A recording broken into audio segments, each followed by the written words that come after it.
Assalamu alaikum sir, myself Saif and I am a management student. The question is that do you think that Muslim feel insecurity and that's why can we say that the terrorism is its outcome? Thank you sir, your comment please.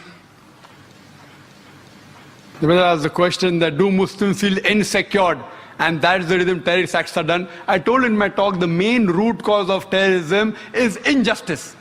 It's not insecurity. Insecurity may be part of it, but the main cause is injustice. Injustice and something wrong done to a group of people.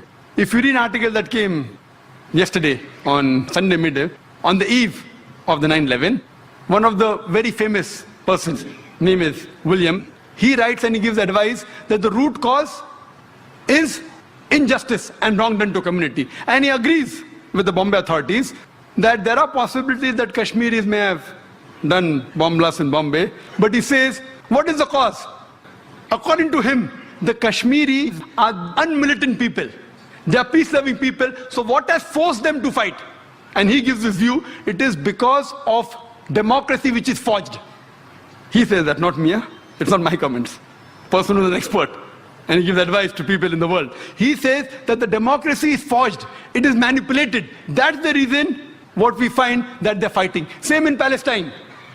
They're fighting because the rights are taken away. So the main cause of terrorism is injustice done to a group or any wrong done. So to get their rights back, this gives rise to a fight, to a retaliation, which is called terrorism by people opposing it. Those who agree with it, they call good. For example, Bhagat Singh, he fought for the freedom of the country. By the Britishers, he was called terrorist. We call him freedom fighter.